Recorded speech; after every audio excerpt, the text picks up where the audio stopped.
अब तुम चिंता मत करो कि लोक में क्या कहा जाएगा तुम्हें। कई बार उपासक इसमें फंस जाता है। इसीलिए न लाज तीन लोकन की, न वेद को कहो करे, न शंख भूत प्रेत की, न देव जच्छते डरे, सुने न कान और की, द्रवै न और इच्छना। तभी प्रेम लक्षणा भक्ति का जागृत होने का भाव आता है हृदय में। जब लोक धर्म का, लोक में हमारा उपहास हो रहा है, लोक में हमारी निंदा हो रही, अगर ये चुभ रहा है हृदय में, तो फिर भगवत मार्ग बाधित हो जाएगा। साधो निंदक मित्र हमारा, महापुरुषों ने कहा कि निंदा करने वाला हमारा मित्र है, जो बिना प्रयास के हमारे पापों को अपनी जबान से निंदा करके धुल रहा है, वो स्वस्थ रहे, स्वस्थ होकर हमारी छोटी छोटी बातों को पकड़कर खूब निंदा करे, जिससे हमारा भगवत मार्ग प्रशस्त और प्रकाशित हो जाता है, भगवत मार्ग पुष्ट और प्रकाशित हो जाता है। इसलिए क्यों तुम वृथा लोक चिंता करते हो? ये हजारों चिंताएं क्यों पाले हुई हो? छोड़ दो ना प्रभु के ऊपर। बड़ा सुख मिलता है जब प्रभु के ऊपर छोड़ दो। अपने ऊपर जब चिंता करने लगो तो बड़ी परेशानी उत्पन्न होती। कैसे करेंगे, क्या करेंगे, क्या होगा?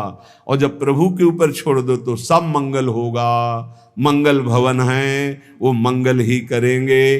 अमंगल दिखाई दे रहा है, परिणाम उसका बड़ा मंगल होगा। ये जो शास्त्रों चिंताएं लिए बैठे हैं अपने लोग, इसीलिए भजन में तारतम्य नहीं होता। कभी लीला में डूब रहे, कभी नाम जप में डूब रहे, कभी सेवा में, ये तारतम्य नहीं रहता। कभी प्रपंच की बातें, कभी प्रतिष्ठा का चिंतन, कभी नाना प्रकार के मान सम्मान का चिंतन, ये घुसने ना पावे हृदय में। बहुत सावधान रहना चाहिए साधक को। ऐसी बातें देखो मत, ऐसी बातें सुनो मत जिससे तुम्हारा हृदय उद्विग्न होकर प्रभु का चिंतन छोड़ दे। जिन्होंने अपने आप को प्रभु के भरोसे कर दिया, वो बेपरवाह हो गए। कर दो भरोसे में। एक एक क्षण बहुत सुंदर ढंग से व्यतीत होता है जो प्रभु के भरोसे होता। और ऐसे एक एक क्षण जलते रहोगे, चिंता, शोक, भय, अरे अब क्या होगा, ऐसा क्या होगा, कैसे करूं, नाना प्रकार की चिंताएं। अपने आप को प्रभु के चरणों में समर्पित कर दो, तुम्हें कुछ नहीं करना पड़ेगा, सब वो करवा लेंगे आपसे। जो आपके लिए मंगल है वो सब करवा लेंगे। तुम शांत होकर प्रभु के चरणों का आश्रय ले लो, जो कर्तव्य कर्म है उसे करो। अलम कश्यापि संगत्या तवालम शास्त्र कर्म भी वृंदारण्य तृणम मन्यो धन्यो ना किंचिदाचरेत। तुम किसी और का संग मत करो, क्योंकि अगर और का संग करोगे तो तुम्हारी बुद्धि में व्यभिचार दोष हो जाएगा। भक्ति में भी व्यभिचार दोष होता है। अपने इष्ट से अलग चिंतन होना ये व्यभिचार दोष है। अलम कश्यापि संगत्या, किसी का भी ऐसा संग मत करो जो श्यामा श्याम के सुमिरन में बाधा पहुंचा दे, प्रिया प्रीतम की चिंतन वृत्ति हट जाए और अपनी चिंतन वृत्ति जागृत हो जाए, या किसी व्यक्ति की चिंतन वृत्ति, ये बहुत बड़ी हानि है। और आगे कह तवालम शास्त्र कर्म भी, तुम शास्त्र कर्म की भी अब चिंता मत करो। क्यों? शास्त्र कर्म की क्यों ना? क्योंकि कर्म करते करते अनंत जन्म हो गए, फिर भी हमारा उद्धार नहीं हुआ। अब क्या करो? अब भज गोविंदम भज गोविंदम गोविंदम भज मूढ़ मते। एक ही उपाय है भगवान का भजन। अरे भाई, जब तक तुम धन कमाने लायक हो तभी तुम्हें प्यार मिलेगा इस संसार में। बहुत सुंदर उपदेश है। जब तक तुम धन कमाने लायक हो तभी तुम्हें कहेंगे मेरा पति, मेरा पिता, मेरा भाई, मेरा अमुक अमुक। और जिस दिन तुम धन कमाने लायक नहीं रहोगे उस दिन कोई बात नहीं पूछेगा, पक्की बात है। वाह वाह जब चल रहा है तो सब हाथ मिलाएंगे, और जब बुरा समय आएगा तो तुम्हारी गली से निकलना हो ठीक नहीं समझेगी कि अगर उधर निकलेंगे कहीं वो मिल न जाए और कुछ मांग न ले, कुछ कह न दे। जब तक तुम धन कमाने लायक हो, तुम्हारे पास धन है, तभी तक तेरे को प्यार मिल रहा है संसार से, परिवार से। और जब तू रोगग्रस्त हो जाएगा, जराग्रस्त हो जाएगा, तो कोई भी तेरे से बात नहीं पूछेगा, बात नहीं करेगा। अरे मूढ़, इसलिए तू निरंतर गोविंद का भजन कर ले, गोविंद का भजन कर ले, गोविंद का भजन कर ले। ये आशा परिवार की भोगों की इतनी सुदृढ़ है, फांसी ये कि नहीं कटती है। बूढ़ा हो गया है, त्वचा सब ढीली हो गई, हड्डी हड्डी दिखाई देती है, सिर के बाल सब पक गए, दांत एको नहीं रह गए, लाठी लेके चल रहे, फिर भी वही परिवार की ममता। दरवाजे पे बैठा वही परिवार के विषय में सोचता रहता है। ये नहीं सोच रहा कि मृत्यु नजदीक आ रही, भगवान का भजन कर ले, अपने जीवन को सार्थक कर ले। अरे मूढ़, तू निरंतर गोविंद का भजन कर ले, गोविंद का भजन कर ले, कोई तेरे काम आने वाला नहीं। जब अवस्था ढल जाती है तो काम वेदना अंदर रहती, लेकिन काम क्रीड़ा नहीं हो पाती, जलता रहता है वो वृद्ध। जब जल सूखने लगता है तो जलाशय, जिसमें उसमें जो अंदर होते, कछुआ, मछली, मेढक, जो भी जीव, सब व्याकुल होने लगते हैं। क्या जलाशय, जब जल सूख गया, अवस्था निकल गई, तो क्या विकार, काम विकार उसे जलाता रहता है। वो चिंता से जलाशय में डलते रहते हैं कि अब पानी सूखा, मरेंगे। ऐसे ही जब धन नष्ट हो जाता है तो कोई परिवार का मित्र, रिश्ता, नाता कोई निर्वाह नहीं करता। सच्ची हमने देखा है, ये दृश्य देखे। इसी प्रकार अगर तत्व ज्ञान हो गया तो संसार से तुम मुक्त हो जाओगे। इसलिए तत्व ज्ञान प्रदान करने वाले भगवान गोविंद का भजन कर। दिन व्यतीत हुआ, रात आई, रात व्यतीत हुई, प्रातः हुआ, फिर दिन व्यतीत हुआ, फिर सायं आई। तुम्हारी आयु नष्ट हो रही, गए 24 घंटे, अब पता नहीं कितने घंटे, कितने मिनट हैं। शिशिर गई, शिशिर ऋतु, बसंत ऋतु आई, वर्षा आई, ग्रीष्म आई, शरद आई, गए। हर ऋतु 2-2 महीने अपना प्रभाव दिखाकर हमारी 2 महीने की आयु गई, ऋतु गई, दिन गया, रात गया, आयु बीतती चली जा रही है, आशा बढ़ती चली जा रही है। ऐसा मकान बना लेंगे, ऐसा कर लेंगे, ऐसा कर लेंगे। अरे मूढ़, मरने का समय आ रहा है। रोज दिन जा रहा है, रात्रि जा रही, सायं व्यतीत हो रहा, ऋतुएं निकलती चली जा रही हैं। तुम्हें आशा रूपी फांसी ने ऐसा बांध रखा है, इतना कमा लिया, अब इतना कमा लेंगे, इतना कर लिया, वैसा कर लेंगे। ये तुम्हें पता नहीं कि तुम्हें मरना है। तुम्हारी आयु नष्ट होती चली जा रही है। आशा रूपी इस फांसी को काट लो। कैसे? भज गोविंदम, भज गोविंदम, गोविंदम भज मूढ़मते। अरे मूढ़मती, गोविंद का भजन कर ले, गोविंद का भजन कर ले, गोविंद का भजन कर ले। नहीं, मृत्यु के समीप आने पर ये व्याकरण का शब्द डुक्रिंच करने, ये तुम्हारी रक्षा नहीं कर पाएगा। ये व्याकरण, ये पढ़ाई लिखाई, ये तुम्हारी मृत्यु पर विजय प्राप्त नहीं। मृत्यु पर गोविंद गोविंद हरे मुरारे, गोविंद गोविंद मुकुंद कृष्ण, गोविंद गोविंद रथांग पाणे, गोविंद दामोदर माधवेति। ये भगवान नाम ही तुम्हारी रक्षा करेंगे। जिसने गीता जी को पढ़ा, श्रीमद् भागवत गीता जी, कुछ लोग तो इस भेद ही नहीं जान पा रहे हैं कि श्रीमद् भागवत और श्रीमद् भगवत गीता जी अलग है, नहीं जान पाते हैं कई लोगों के ऐसे। जिसने जो युद्ध क्षेत्र में भगवान श्री कृष्णचंद्र जी ने अर्जुन को 18 अध्याय उपदेश किया, उसे श्रीमद् भगवत गीता जी कहते हैं। और भगवान व्यास देव जी द्वारा रचित श्री सुखदेव जी ने जो 7 दिन में परीक्षित जी को सुनाया, वो श्रीमद् भागवत है। जिसने भगवत गीता को पढ़ा है, गंगा जल के एक बूंद भी आचमन किया है, एक बार भगवान श्री कृष्ण की पूजा कर ली है, यमराज उसकी तरफ आंख उठा के भी नहीं देखेंगे। एक बार भगवत गीता पढ़ा, एक बार गंगा जल का आचमन किया, एक बार भगवान श्री कृष्ण की अर्चना वंदना कर ली, तो यमराज कभी उसकी तरफ नहीं देखेंगे।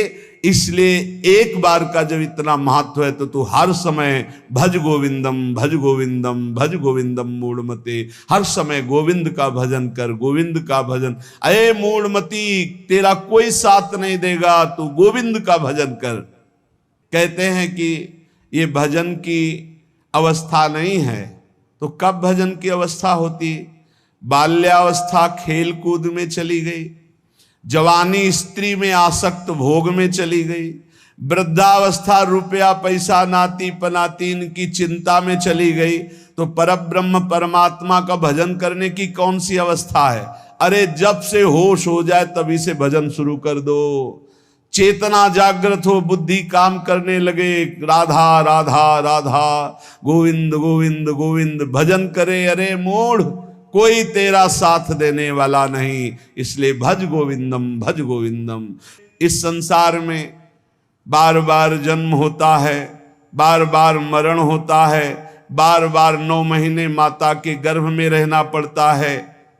अब तो होश संभाल ले, मनुष्य शरीर मिला है, भगवान श्री कृष्ण की शरण में आ जा और इस अपार संसार से पार हो जा, और हर क्षण गोविंद गोविंद गोविंद ऐसा रट, नहीं बार बार जन्म मरण के चक्र से तुझे कोई नहीं बचा सकता है। रात गई, दिन गए, पक्ष गया, कृष्ण पक्ष शुक्ल पक्ष, महीना गया, अयन उत्तरायण दक्षिणायन, वर्ष गए, कितने वर्ष गए, अब भी तुझे होश नहीं। तू यहां लोगों से राग द्वेष में फंसा है। अरे तेरी मृत्यु का समय आ रहा है, परम पद पहुंचने का उपाय कर। किसी से ईर्ष्या मत कर, मत्सरता मत कर, किसी की निंदा मत कर, किसी से द्वेष मत कर। अंतिम समय आने वाला है, इसलिए गोविंद गोविंद गोविंद ऐसा भजन कर ले। अरे मूढ़, तेरा कोई साथ देने वाला नहीं। माताओं बहनों की तरफ काम दृष्टि से देखकर अपनी क्यों दुर्गति करते हो? कुछ नहीं है। जहां तुम्हें आकर्षण लग रहा है कुछ नहीं है। मोह विकार है तुम्हारा, अज्ञान का विकार है।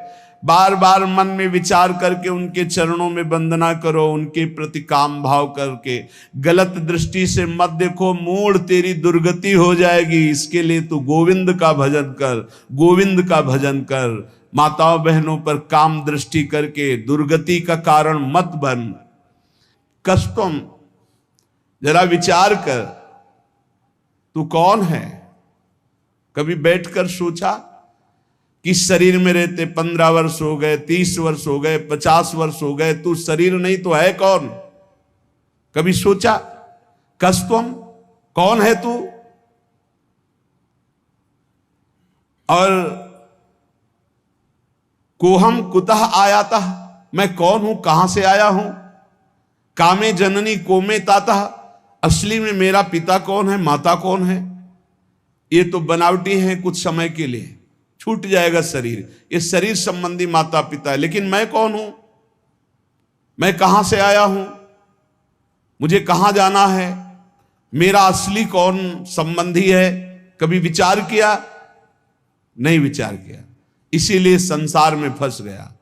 अब विचार कर, शुद्ध विचार के लिए गोविंद गोविंद गोविंद ऐसा नाम जप कर, तो तुझे समझ में आने लगेगा ये संसार असार है। उमा कहूं मैं अनुभव अपना, सत हरि भजन जगत सब सपना। चाहे एक श्लोक ही गीता जी का पढ़े, रोज गीता जी का एक श्लोक पढ़कर अर्थ सहित चिंतन करे। विष्णु शास्त्र नाम, गोपाल शास्त्र नाम, इनका नित्य पाठ करे। 1000 नाम हो जाते हैं, बहुत लाभ मिलता है। 35 मिनट में हो जाता है, बहुत आराम से गाइए तो 40 मिनट में हो जाएगा। रोज गोपाल शास्त्र नाम, विष्णु शास्त्र नाम का पाठ करो। रोज गीता जी के भले चाहे एक श्लोक ही पाठ करो। और कह रहे कि भगवान श्री हरि का नाम कीर्तन, उनका पूजन, उनका ध्यान करो, और सदैव संत जनों का संग करो। नेयम सज्जन संगे चित्तम, चित्त संत जनों की वाणी में दे, असंतों की वाणी में ना दे। पर हमें लगता है संत जनों की वाणी में चित्त बहुत कोई भाग्यशाली देता है, नहीं तो प्रपंच की वाणी सुनने के लिए कान बहुत लालायित रहते। देयम दीन जनाय च वित्तम, यदि भगवान ने तुम्हें धन दिया है तो तुम उस धन का सदुपयोग करो, ऐसी जगह सेवा में लगाओ जो भगवान के अनुराग में चल रहे हैं, भगवान के भजन में लगे हुए हैं, गौ सेवा है, या ऐसे जो गरीब हैं औषधि के लिए परेशान हैं उनको औषधि का व्यवस्था कर दे। ऐसा धन का शोधन धन्य प्रथम गति जा। नेयम सज्जन संगे चित्तम देयम दीन जनाय च वित्तम, धन की सार्थकता है दीन जनों की सेवा में, और खूब नाम जप करे। ये शरीर तुम्हें बहुत प्यारा लग रहा है ना, इस शरीर को बहुत लोग तुम्हारे प्यार कर रहे हैं ना, ये सब माया का नाटक है। जिस दिन तुम्हारा प्राण इस शरीर से निकल गए ना, तो जो बहुत प्यार करते थे वो नजदीक नहीं बैठना चाहेंगे। चाहे जितना प्यारा कोई रिश्ता नाता संबंध रखता हो, और मुर्दा घर में एक कमरे में हो, कह दे जाओ उसके पास बैठकर रात व्यतीत करो, तो कह के डर लगेगा। प्राण निकलने पर कोई तेरा नहीं है, इसलिए जब तक प्राण है तो प्राणनाथ गोविंद का भजन कर ले। गोविंद गोविंद गोविंद। जो अपने ब्रह्मचर्य का नाश करता है तो पहले उसे सुख जैसा लगता है, बाद में वो भयानक रोगों से ग्रसित हो जाता है। सुखता क्रियते रामा भोग। बहुत सावधान, जितना आप अपने ब्रह्मचर्य को सुरक्षित रखेंगे उतने ही आप आत्म बलवान होंगे, उतने आप पवित्र बुद्धि वाले होंगे, उतने ही शरीर आपका स्वस्थ होगा, आपकी इंद्रियां तेजस्वी बलवान हो जाएंगी, भोगों की तरफ जाने के लिए नहीं, भगवान की तरफ जाने के लिए। और जो काम भोग को बड़ा सुख मान करके रमण करता है, पीछे शरीर जर्जर हो जाता है, बड़े भयानक रोगों से ग्रसित हो जाता है। भाई संसार में सब छूटना है, मरना है, तो सच्चिदानंद को प्राप्त कर लो। लेकिन इसी का उल्टा दुष्ट लोग सोचते हैं, जब मरना ही है तो खूब मनमानी करके मरेंगे। और विवेकी जन, संत जन जो साधु स्वभाव के, कि जब मरना ही है तो पापाचरण क्यों करना है, मुझे अच्छे आचरण करके उत्तम गति को प्राप्त करना है। इसलिए कोई भी पापाचरण मत करो। पापाचरण जन्म जन्मांतर में तुम्हें दुख ही प्रदान करेगा। हर समय गोविंद गोविंद गोविंद ऐसा भजन करो। तन ढकने के लिए यदि चिथड़े भी हो तो चलेगा, तन ढकने के लिए, शरीर पोषण के लिए ज्यादा चिंता मत करो, ये तन भी जलेगा, सड़ेगा, नष्ट होगा। इसलिए पापाचरण करके बहुत अच्छे कपड़े पहनने को मिले तो हमारे लिए नरकगामी स्थिति ही है। वर्तमान में भी पापाचरण के द्वारा शरीर को मत सजाओ, मोटी सोने की जंजीर और बढ़िया कपड़ा कुछ नहीं। ये अग्नि में भस्म होने वाला शरीर है, ये नष्ट होने वाला शरीर। पापाचरण करके इसे सजा रहे हो और पाप करके दुर्गति भोगोगे। एक मार्ग है ऐसा जो तुम्हें इस जन्म में पुण्य और पाप दोनों से बचाकर भगवत प्राप्ति करा दे। वो भगवान का मार्ग है। न मैं हूं, न तू है, न ये संसार है, एकमात्र भगवान है। इसलिए भगवान की शरण में हो जा और गोविंद गोविंद गोविंद ऐसा भजन कर। चाहे गंगा सागर चले जाओ, चाहे बड़े बड़े उपवास कर लो, चाहे बड़े बड़े दान कर लो, जब तक भजन नहीं करोगे तब तक ज्ञान नहीं होगा। क्या ज्ञान? ये संसार में एकमात्र वासुदेव हैं। बहुनाम जन्मनावन्ते ज्ञानवान माम प्रपद्यते वासुदेवा सर्वमित सा महात्मा सुदुर्लभा।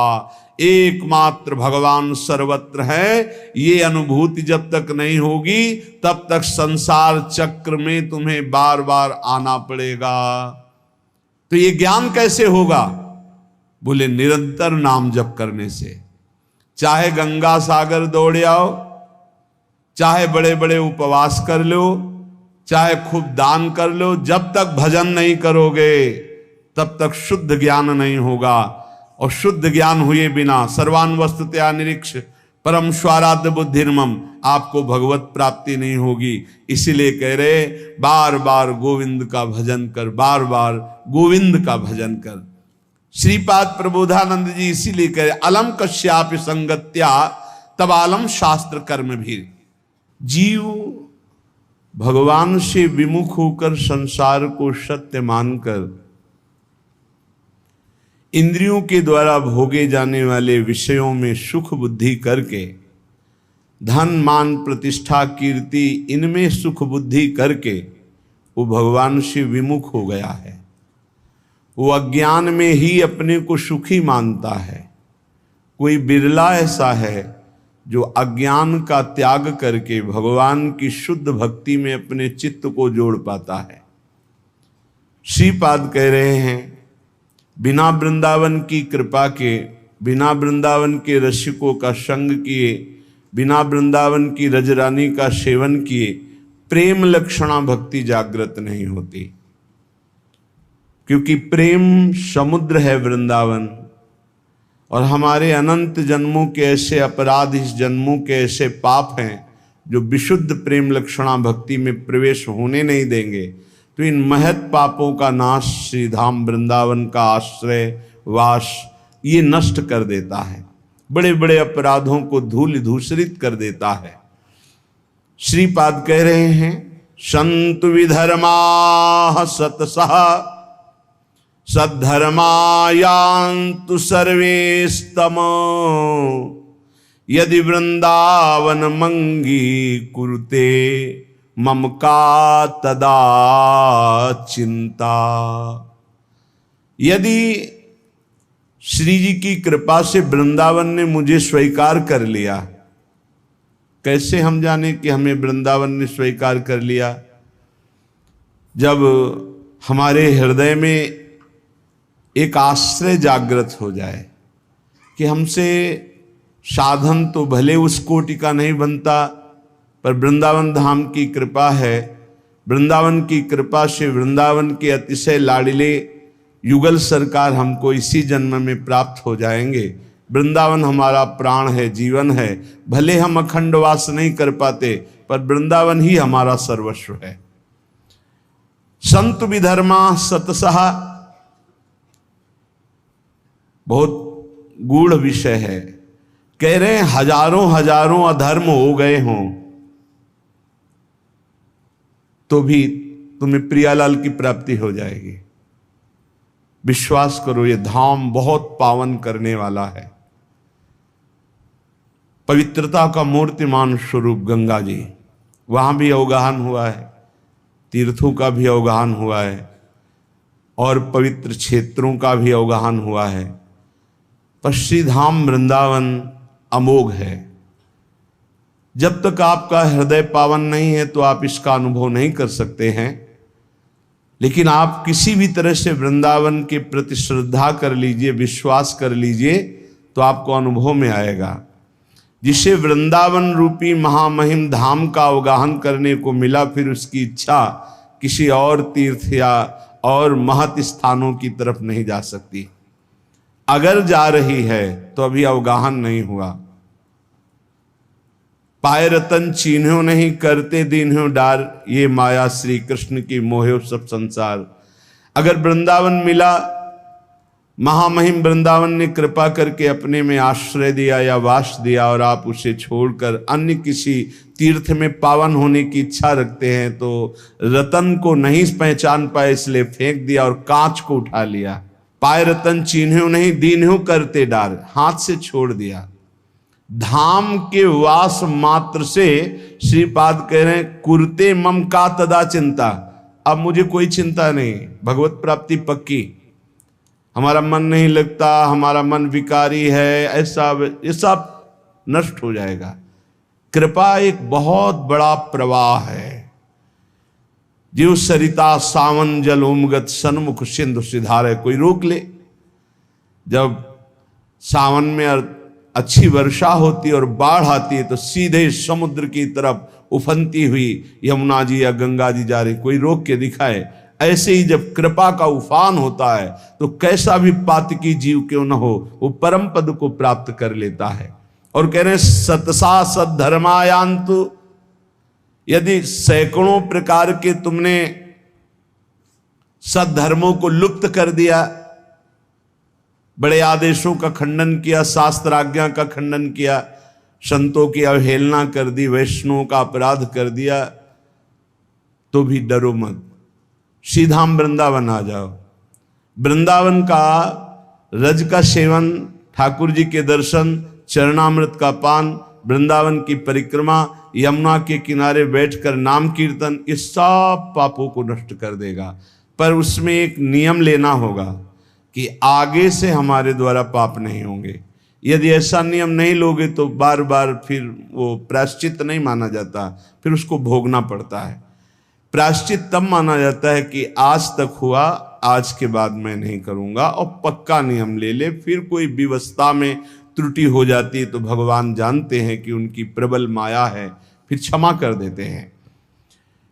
आशा व्याधादि वृंदा विपिने वासाय यत्नोधाई, यदि मंद धीर वर्हिष्याम वृंदा विपिनम कृपालु पालये तदपि। यदि तुम्हारे हृदय में कहीं ये आशा जग जाए, भले वास ना हो कि मुझे वृंदावन वास करना है और अंतिम वृंदावन में व्यतीत करना है, ये आशा भले आप कभी वास न कर पाए, ये हृदय से सच्चाई से हृदय से आशा जग जाए कि भगवान क्या कभी हम पर ऐसी कृपा होगी कि मैं सर्वस्व अपना वृंदावन मानकर आजीवन वृंदावन वास करूंगा। और उसके लिए वो चेष्टारत भी है, वासाय यत्नोधाई, प्रयास भी करता है, पर वो वृंदावन वास नहीं कर पाता, तो उसे वृंदावन वास का ही फल मिलेगा। ये है देखो चमत्कार आश्रय का। उसने मन में ठान लिया मैं वृंदावन वास करूंगा, चेष्टा भी करता है पर असफल हो गया, वृंदावन वास नहीं कर पाया, तो वृंदावन वास के ही फल का उसको अनुभव होगा। जो एक वृंदावन वासी को फल प्राप्त होता है वो उसको प्राप्त होगा। विश्वास करो, जो यत्नशील है, वृंदावन वास की आशा रखता है, भगवान नाम जप करता है, वो सीधे भगवत धाम जाएगा, शरीर छोड़कर, कहीं कोई भी हो, संशय करने की जरूरत नहीं। ये बड़े भाग्य से आता है। और यदि तुम्हें अखंड वृंदावन वास मिल गया, यदि मंदधीर वर्हि श्याम वृंदा विपिनम कृपालु पाले तदपि, तो तुम ये चिंता मत करो कि तुम्हारा पालन पोषण कैसे होगा, सीधा वृंदावन करेगा। तुम्हें अपने पालन पोषण के लिए बाहर जाने की जरूरत नहीं, सीधा वृंदावन अपने आप पालन पोषण करेगा। विश्वास करो। इस श्लोक में दो बातें इसमें बताई गई। पहला ये कि यदि आप ऐसी आशा सत्संग सुनकर धारण कर लिए कि क्या कभी मुझे अखंड वृंदावन वास मिलेगा, और आप प्रयत्नशील भी हैं और वृंदावन वास नहीं हो पाता, तो आपको वृंदावन वास का ही फल मिलेगा। दूसरा, यदि आप वृंदावन वासी हैं, आपको वृंदावन वास मिल गया है, तो किसी भी व्यवस्था के लिए बाहर कदम मत रखो, धोखा हो जाएगा। आपका पालन पोषण समर्थ वृंदावन है, पक्का विश्वास कीजिए। ये अनुभव की बात कह रहे हैं। पालन पोषण ऐसे करता है अनंत माताओं जैसा। जैसे अनंत माताएं हों तो उस एक पुत्र को कभी कोई चिंता ही नहीं करनी पड़ेगी, क्योंकि अनंत माताएं उसके लिए चिंता करती।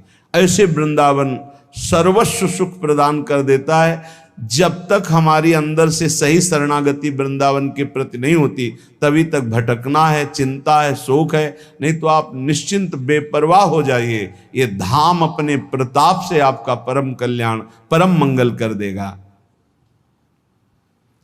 आनंद पर सीमा सीमा च सौभाग्य रस सारस्य, हरि मधुरिमांत्य सीमा वृंदावन में सेव्य गुण सीमा। आनंद की सीमा है वृंदावन। ये आनंद क्यों नहीं मिलता? परमार्थ में चलने वाले प्रपंच में क्यों फंस जाते हैं? निंदा, स्तुति, लड़ाई झगड़ा, बड़ा छोटा, ये सब प्रपंच है। जैसी थरिवंश प्रपंच बंच सब ये काल व्याल को खायो, ये सब प्रपंच है। क्यों फंस जाते हैं? क्योंकि प्रभु की प्रियता के सिवा और कोई प्रियता जागृत हो जाती है। प्रपंच जब हृदय में घुस जाता है तो ये वायरस की तरह हृदय को ऐसे पकड़ लेता है कि आनंद नहीं है। भगवदानंद धाम में रह रहे हो, प्रभु के आश्रित का मार्ग ग्रहण किए हो, कुछ न कुछ नाम जप कर रहे हो, सत्संग सुन रहे हो, आनंद क्यों नहीं आ रहा? क्योंकि ये प्रपंच अंदर घुस गया है। इस प्रपंच को हटाना होगा। कैसे हटेगा? बोले श्याम श्यामा पद कमल संग शिरनायो। जय श्री हरिवंश प्रपंच बंच सब एक काल व्याल को खा। एक काल के द्वारा ग्रसित प्रपंच है, इस पर महत्व बुद्धि मत रखिए। यहां कोई भगवान का नाम नहीं लेना चाहता, तुम्हारा नाम कौन लेगा? ये 4 दिन की चांदनी है। बड़े बड़े सिद्धों के ऊपर प्रहार किया गया तो अपने लोग क्या हैं? पूज्यपाद उड़िया बाबा के ऊपर गड़ासा चलाया गया, कुल्हाड़ मारी गई श्री मंगनानंद सरस्वती जी की, पलटू बाबा को कुटिया में घेर कर आग लगा दिया गया। ये भजनानंदी बड़े बड़े सिद्धों को ऐसी लीलाएं माया जनित क्लेश दिए गए तो अपने लोग क्या विश्वास करें कि अपने साथ क्या नहीं हो सकता? धैर्य पूर्वक प्रपंच का त्याग करके प्रियतम के अनुराग में रंगे हुए प्रेमी जनों का संग करते हुए जब हम चलेंगे तो आनंदापार सीमा, अपार आनंद की सीमा वृंदावन है। इससे बढ़कर कोई आनंद नहीं जहां प्रिया प्रीतम खेल रहे हैं। सीमा च सौभाग्य रस सार सारस्य, सब रसों का सार रस है माधुर्य रस, और माधुर्य रस की उपासना मिल गई तो हमारा बड़ा सौभाग्य है। आनंद की सीमा वृंदावन मिल गया और उपासना की सीमा माधुर्य रस मिल गया, और हरि मधुरिमांत्य सीमा, प्रभु के प्रेम की सीमा है, चरम सीमा है सहचरी भाव। ये जो दासी भाव राधा दास चरम सीमा है, कहीं स्वसुख वांछा का लेस भी नहीं इसमें। प्रिया प्रीतम मंद मंद मुस्कुराते ही एक तरफ खेल रहे हैं तो सहचरियां देख रही अपनी कुंज रंध्रों से, दृष्टि से निहाल हो रही, आशीष दे रही। उनको ये नहीं कि मेरी तरफ देखे, परस्पर देख। अनसन पर भुज दिए बिलोकत इंदु बदन बिबियो। कभी झूलन लीला में झूला झूल रहे, दोनों पुलक रहे हैं। दयशीष हरिवंश प्रशंसत करी अंचल की छोड़। ये चरम सी हरि मधुरिमा अत्यंत सीमा, अत्यंत हरि मधुरिमा की सीमा है। वृंदावन मेव सेव्य गुण सीमा, जो वृंदावन का वास स्वीकार कर लेता है, वृंदावन का आश्रय स्वीकार कर लेता है, समस्त भागवतिक गुण उसमें प्रकाशित हो जाते हैं।